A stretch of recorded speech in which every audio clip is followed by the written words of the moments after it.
Kateri, over to you. Good morning, everyone. Well, good morning for me and good afternoon for many of you.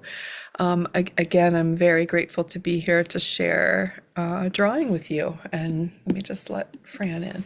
So today we're going to talk about the beginning of what is called lesson two in the elements of drawing. And before we begin, I want to sort of loosen the idea of drawing for a little while, to sort of suspend it for a little while. A lot of times when we think of the exquisite drawings by John Ruskin, we think of very detailed, exacting drawings, and they were in ways, and other ways they weren't. But Ruskin, reminds us many times that to catalog or to draw from nature is not necessarily to have every single exacting detail. One of my favorite things he says is that when he talks about drawing a stone, he says if you can draw a stone, you can draw anything except for things like sea foam, obviously, because nature is always changing and it's always evolving, and sometimes it's alive and moving, and it's very hard to capture every detail. So the most important thing is to notice how the form has come into being. What are the things that are important about it? What are the things that may surprise us that we've never seen before? And we start to notice these things the more we learn how to see them in reality, right? And not just sort of say, oh, a leaf, and it's cataloged as every other leaf in our brain, but instead we see it as an individual living form. So everything that we draw from nature has been, has come into form in a certain way and has been shaped by weather and wind and time and all of those things. And we are trying to notice those things about the world around us, right? So we're not going to be drawing a little thing today. We're going to be making a picture of a landscape, or details of a landscape.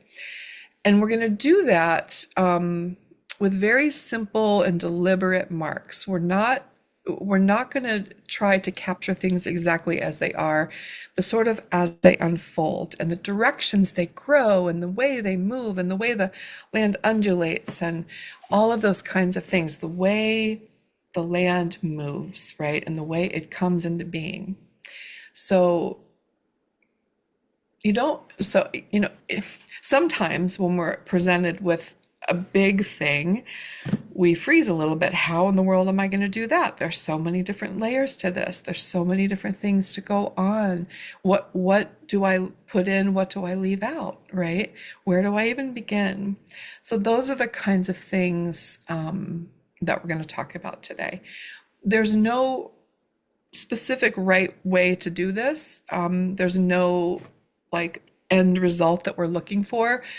We just want to pay attention to what we're looking at and make really honest marks deliberately. All right, so every single person could have the same reference image, and we're going to end up with a different image at the end. Okay, so just so you know that. So I'm going to move now to my drawing table. And unfortunately, you can't really see a big picture, but I've got it so you can at least see it upright. For some reason, if anybody knows this, let me know. But every now and then when I sign onto Zoom, I get this sort of vertical format instead of horizontal with my camera.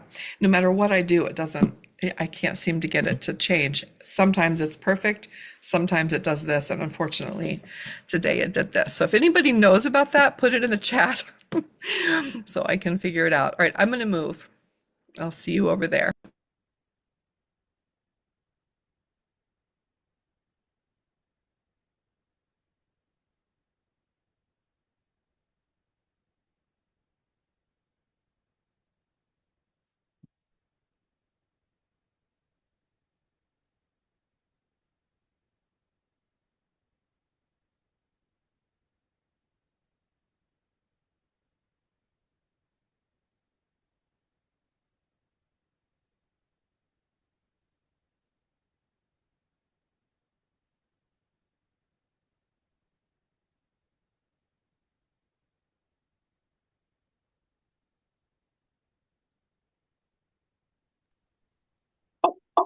Sorry about that. Oh, hold on. Oh, gosh. Hold on.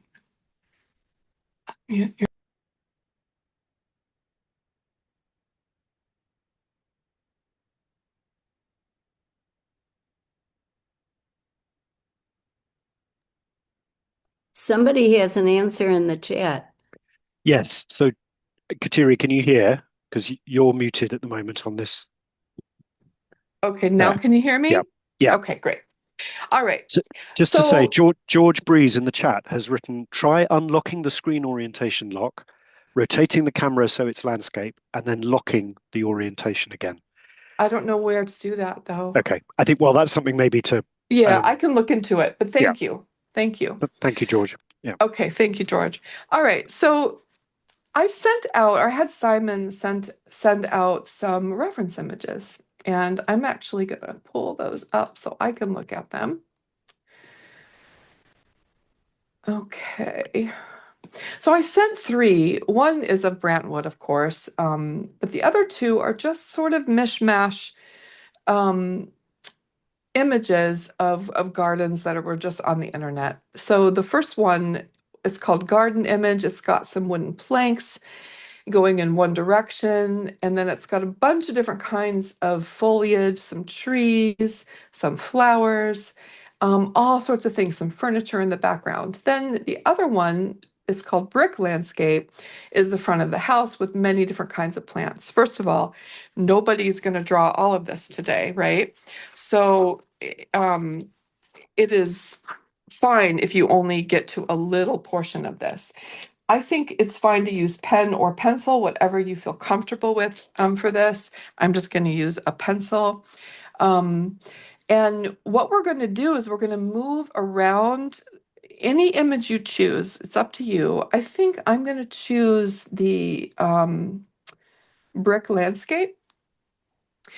And you're going to start to make marks in a gestural way. So that means we're not trying to capture the details of something so much as sort of the form of it, the way it grows, right? The way it is in the world, the way it moves, and the directions it goes, and the kinds of lines and forms and shapes that actually create it.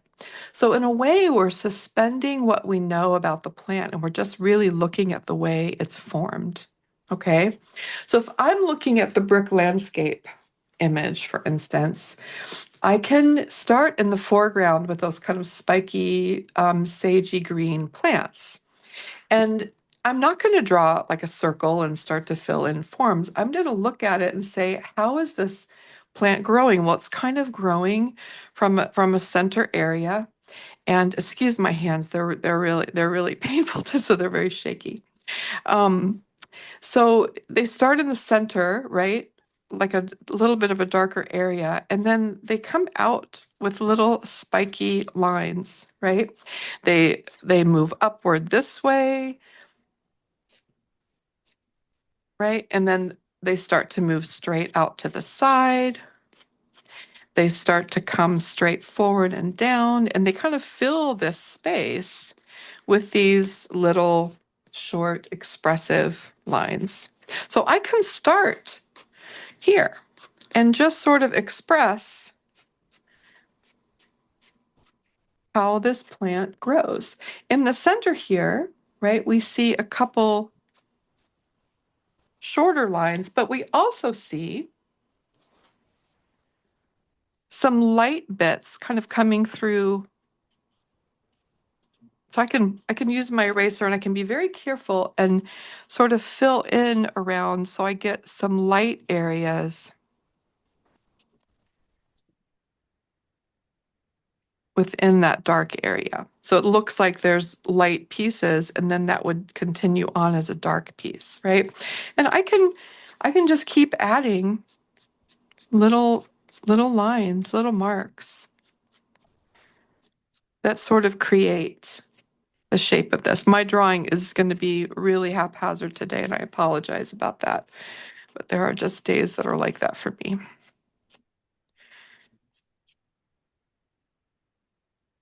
All right. And you can fill it in as much as you want, or just keep it really sparse. Depends on how much effort you want to put into it. But what we're doing is we're sort of expressing the way the land is put together without getting into too much detail. I can sort of shape it with my eraser later, right? And I've got sort of an idea of what that plant is and how it expresses itself. If I go to the next one, I can either go to the next one or I can move on, but I think I'll do one more of these. I'm going to do this one right here. So I noticed that at the edges of this one, the other one's kind of tucked behind it, and it's got some dark areas. So I can create sort of that dark area with the light pieces like we did on the other one, leaving some light in between that makes it look like those blades coming through. And then it sort of disappears behind it, but then it starts to come out in its own expression right up this way. So I think the idea is that we're not we're not using the same kind of exacting detail that we're using if we're drawing just a single object, right? We're just sort of creating these expressive gestural marks to get an idea of what's happening. Now over here, some of this becomes light on top, so I can even move some of those eraser lines kind of out to the side there and give myself some of those light pieces in front. All right, so that is an idea of how I could go about these plants. So directly behind this one, there's some sort of light areas, right? That looks like maybe ground ivy or, no, actually, I think it's begonias or geraniums. And so I could go behind there and I noticed that they're like little islands of light within some darkness. So I could sort of color the ground in places and leave light spaces where I see the plant. So I'm not really drawing the plant, but I'm just sort of filling in the spaces around it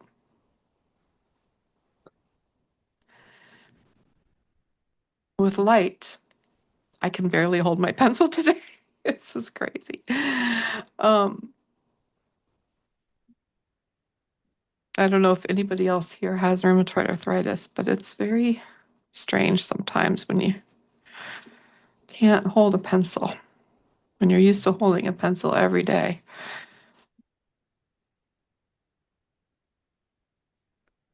So you see how I'm kind of surrounding the area with some dark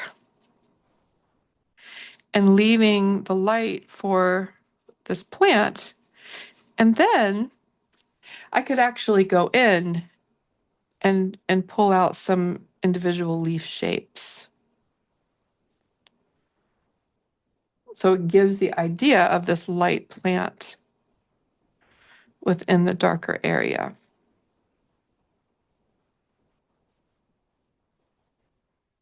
All right. And then I could go even sort of a little bit darker right around the base of the plants just to make them stand out a little bit more.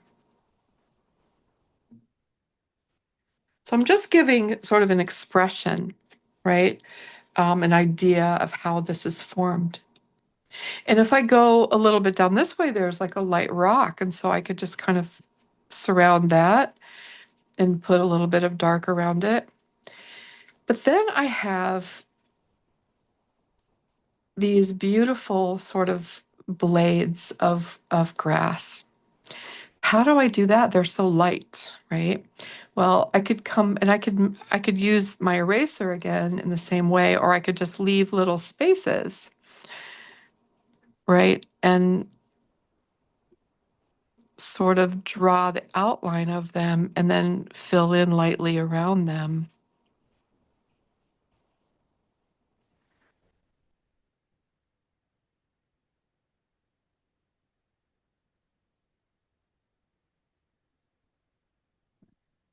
just to give an idea that there's a lightness there. And I could draw some of them as blades.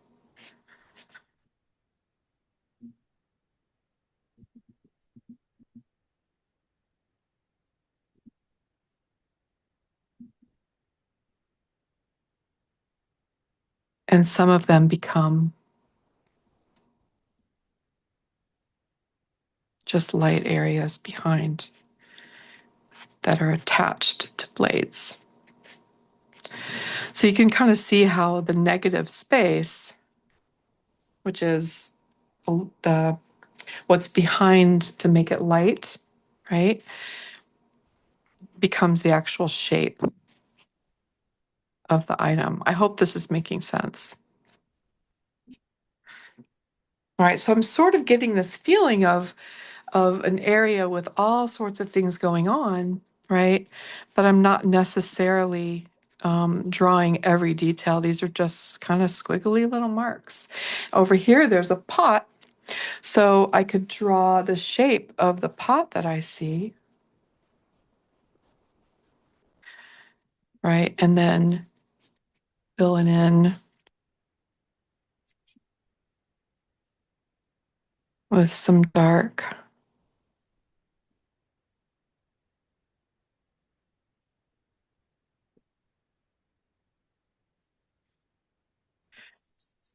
Some shadow down here.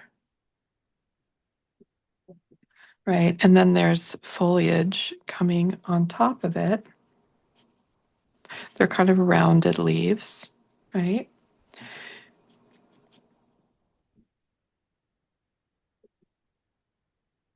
And then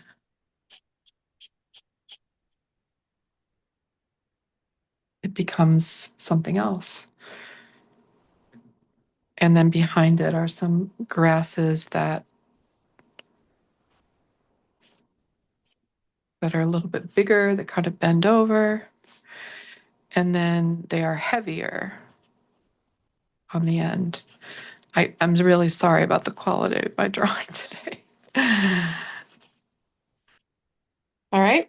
So we're getting different textures, different expressions of how things grow and sort of how they present in the world, the shapes that they have, the values, how they can layer on top of one another. So this is a first step, right? To understand how the landscape is put together, to understand how it expresses itself, the shapes it makes, how it grows, the directions it flows in. In other words, these grasses go straight up and down, these kind of bend and are heavier on the ends, right? They have a different expression. Over here, we've got, lighter foliage against soil. Here we've got a pot with the foliage is lighter than the pot. All right. It even, some of the leaves might come down over the pot. So we could either leave that space blank or we could use an eraser to show that later. All right. So this is kind of the idea that I want you to explore today. And you can start with any of these landscapes and just kind of see how things are put together and how you might express them as a first look at creating something bigger than a leaf, right? Like something that you look at your window and you see a whole vast area to explore. Where to even begin? Well, we can begin by looking at the expression of the individual parts and to see how those come together. And you know, once you have it, you can come in and you can kind of play with it and put a few more details in places, right? And start to refine it a bit. But I don't want you to get too much into that. I'd rather have you just be more loose and expressive and just explore the different values and shapes and textures and the way you can sort of portray this jumble of information. All right. Does anybody have any questions about that? About the what I would like you to explore, or does this make enough sense?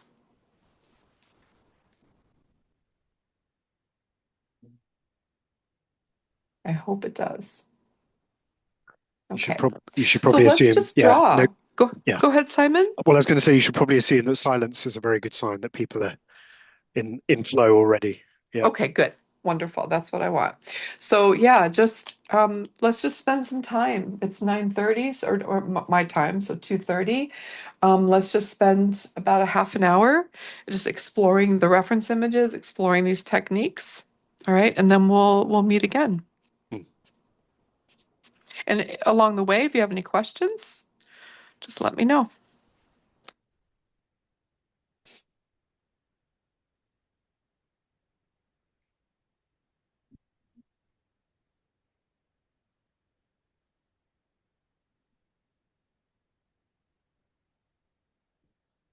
And choose whichever you like and move back and forth between them, or even if you have an entirely different image that you want to try. Or you can look right out your window.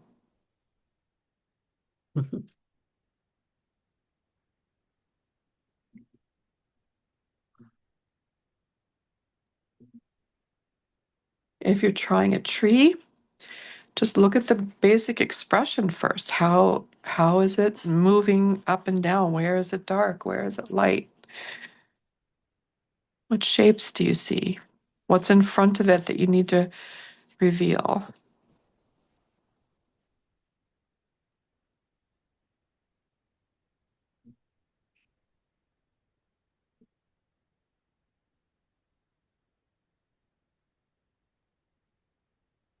What are the lines in it that show the torque of how it grew?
How's everybody doing? Anybody?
Well, good luck today.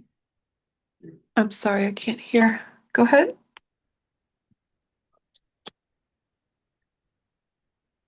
Oh, I thought someone.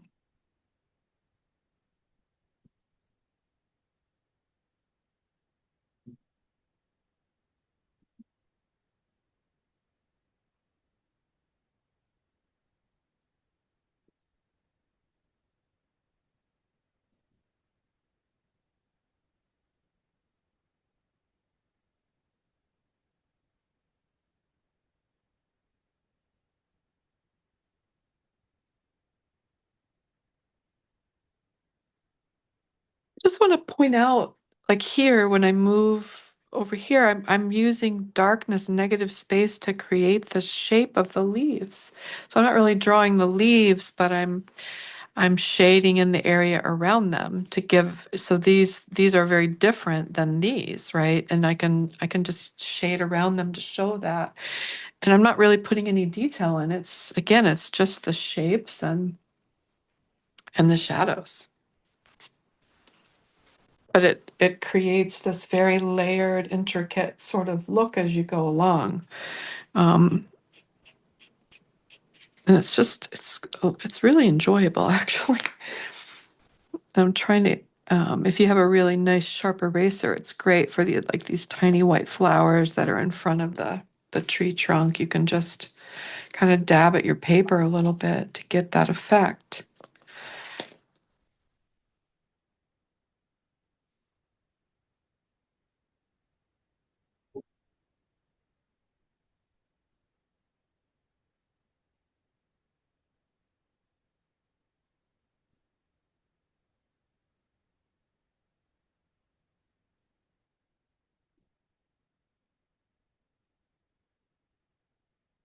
So, screen.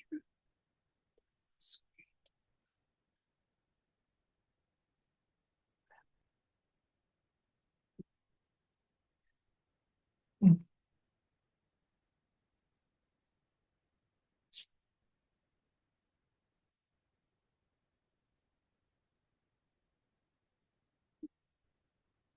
I got to rest my hand for a minute, so I'm just gonna clean up my paper. Mm.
I'm going to step away for about 5 minutes and I'll be right back.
Hmm.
Why don't you just finish what you're working on right this minute? Take a couple minutes to just wrap it up.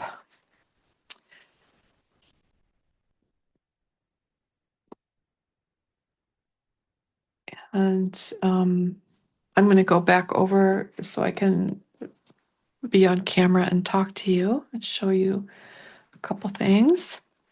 And I'll be right back.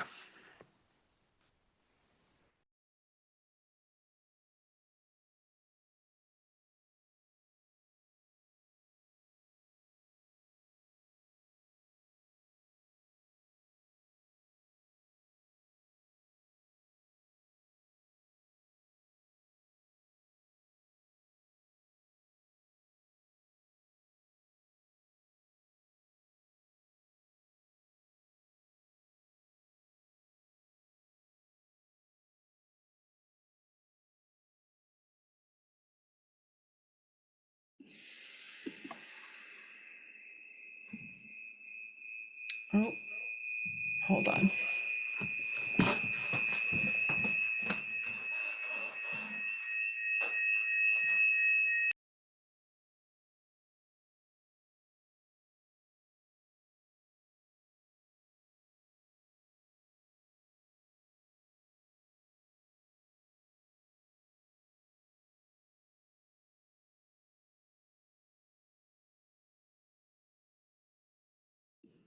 There we go.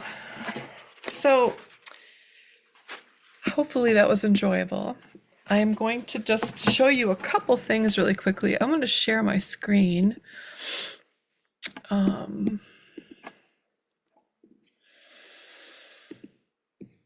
This, I couldn't find a bigger image, but this is a very famous watercolor by John Ruskin.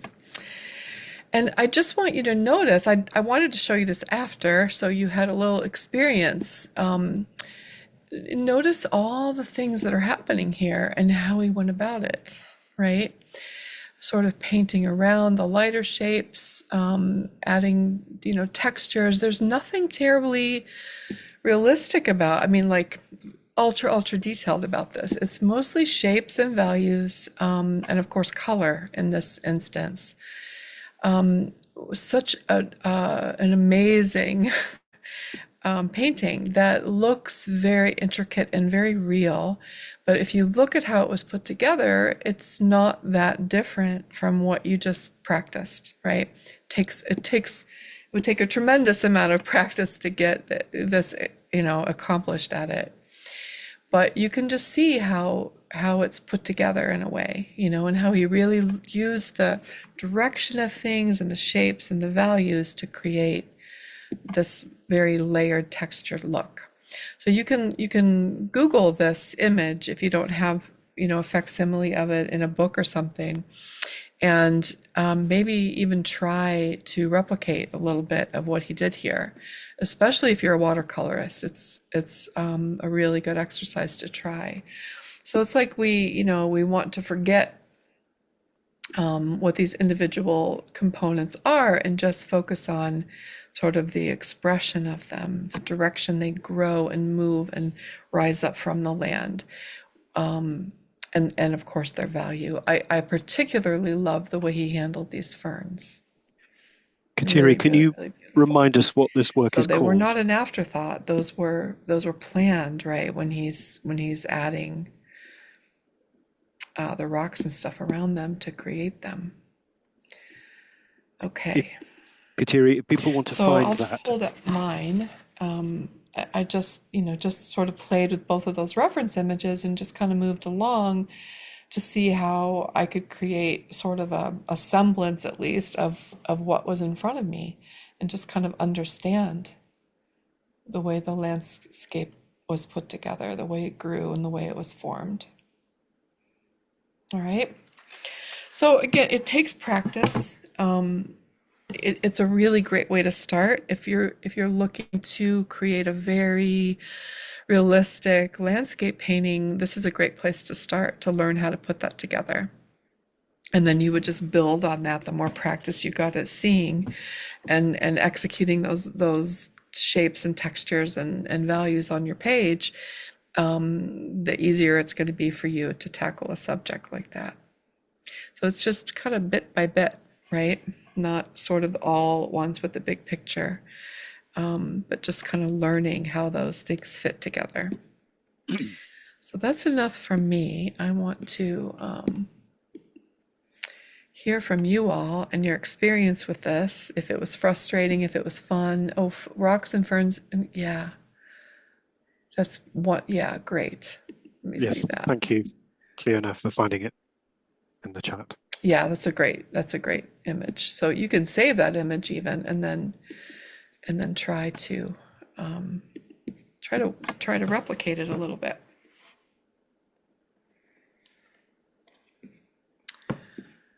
All right, so does anybody have any thoughts about this exercise? Was it frustrating? Was it fun? Was it relaxing? Tell me about it.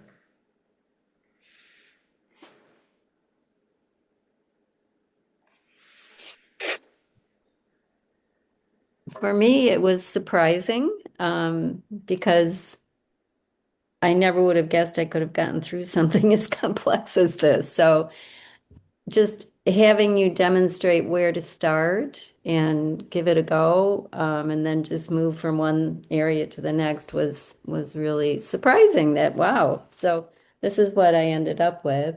Let me I don't spotlight know. you, Carol. Hold on one second. Go ahead. Wow, you got far. I'm not sure if it's not in focus, but maybe Yeah, if I I can see. Yeah, that's great. But I okay. mean, I can see many different components, right? It's not, yeah, that's great. You got really far. That's wonderful. Yeah, I'm surprised. Yeah, that's Thank you. great. Yeah, and here's the thing too. Did we have to begin there? No, right? You can begin anywhere, really. It's just then you just kind of move out from that place. And over time, you'll learn more and more how to depict what you're seeing and to pay attention to the components that matter to depict it on the paper. But over time, you might even be able to sketch in bigger shapes and then start filling them in. But to begin with something complex like this, it really helps to narrow in on one space and then build, right? How it grows, how it comes together. Wendy says, my drawing is less precise. That's okay. We're not going for great precision here, right? But just we're learning how things are put together in front of us. Does anybody else want to share what they did or have any questions? I think Anything? I also enjoyed to be allowed to be expressive today Hmm. and maybe overstepping the mark perhaps a little bit by Ruskin's standards, which was Yes, yeah. refreshing, quite a nice thing to do. I worked from a photograph, which I brought along for the workshop today, so I know that's not ideal, but Yeah, I mean, sometimes that's what we have to do, though. Yeah, the photographs. It's great if you can sit and look out your window. Let's see, Doris. my window doesn't allow views on trees, unfortunately, anymore. Yeah, that's Mm. wonderful. Yeah, It was one of my own photos, and I took it in twilight, which I really like that time of the day. And of course, it flattens everything, so it makes it a little bit easier. yeah, that does help, right? To make something more two-dimensional before Mm. we try to draw it. But I like that you've got so many elements of it all put in place, and so you can really see sort of how you might approach it if you were going to do a more exacting work. And you have some experience too. So, yeah, I was yeah, hoping to maybe use it for an etching. I'm trying to get back into printmaking, so maybe we'll see. yeah, wonderful. Thank you. Thank you very much. Hey, Anybody? Terry, Yeah. well, I'm not going to show mine because it's really awful as a drawing, but what was cool for me, because I really struggle with drawing, and I started out, I did the landscape with the lake and the like mountains and trees around it and stuff. And by focusing on the negative space at one location and then building out from there, and also the relative values, which I also am terrible at value, I was shocked by how much better this captured the overall picture than my usual approach would have been to try to sketch the whole thing out. But Yeah. but the negative space and the values against that, it was a very different way of approaching this that really it was kind of amazing to me how much differently, I mean, how that different approach worked better for me. Hmm. So yeah, that was cool. I think sometimes the big picture is overwhelming, right? We just see all these things at once, like, oh, so many branches, grass is going in different direction. How do I draw the white flowers? I mean, we see everything as one big overwhelming thing, and to begin to draw something this grand a scale, I think it's very helpful to narrow in and to build out from one place. It's not the only way to do it. I, you know, I have no idea exactly how Ruskin would have approached it. I just know that in the beginning of that letter, he talked about being able to be a little more expressive and not lose the tree through the forest, I guess, is the thing that I took from it anyways. Thank you. That's very good to know. All right. Anybody else? I found that this method made me make more decisions and decide what was important and what I wanted to make stand out. Mhm. And kind of like, I realized Mm. that to make the grasses here, which I thought were really cool, to make them Mhm. stand out, I had to actually add some more in. So I Okay. thought that was neat. It helped me with my like decision making about what to edit and what to keep in. And turns out I didn't really care about the house. Yeah. Yeah. Yeah. At Yeah. least That's today. interesting. Yeah, that's interesting. And did you find that it was like if you were normally approaching this, like if your normal way, if you had this image and you would have normally just started to paint it, where would you start? I probably would have started with the structures, like the stairs in the house, Okay, gotcha. Yeah. and then added in the garden Hmm. because like it's just kind of like loose and flowy. But Hmm. I think this helped me see the picture differently, and by looking at the grasses and their textures and the different contrast and values you've got there, it makes the house kind of seem less important. Hmm. That's interesting. And then so, sometimes when we begin somewhere, we start to understand how things are actually laid out in front of us, where we think that because that the structure is so solid and we know it's like it's the background of everything and everything was sort of built around it. Um, but I find anyways sometimes when I do that I focus so much on the big thing that I don't have room for then I got to remove something, or I don't know. So it doesn't really seem to matter where I start as long as I start somewhere and start to build out. And Yeah. structures are difficult with perspective and all that. So it's not a bad idea to pencil in where they go, like the basic things, but then the details can come later, right? Oh, it's almost a background image behind everything else. So you don't have to remove, you can Yeah, exactly. fill it Yeah, in. you can Yeah. fill it in. Yeah. Mhm. Yeah, it's interesting. Thank you, Sarah. Anybody else have any thoughts? Want to share? Did anybody find it frustrating? No? Well, that's good. I found the negative spaces frustrating. I wanted to get the grass to pop, and I'm not sure if I'd use this tool. I may not do it with pencil. I might use something else just to get. Started using ink to help the Pop more. contrast. Uh-huh. Yeah.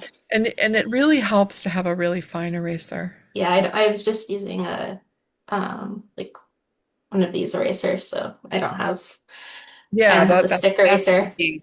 Yeah, because even if you make too big of a mark, then you can fill in behind it and create, the shapes that you need with the light. I find that that's really helpful. With watercolor, it's better because you can start light right? And kind of block things in and then add in the dark to separate and create the shapes. So Yeah, I think if I really wanted to express the grasses the way I want to, I would probably turn to watercolor. yeah, for sure. And then we have the benefit of different colors, so we can create contrast with warm and cool and all of that stuff too. So and complementary colors and all that. Ruskin was brilliant at that, at using color to make things stand out more. Yeah. All right. Anybody else? I just wanted to say, Kateri, I really empathize with your struggling at times with your health, how that affects your drawing, because I get that too.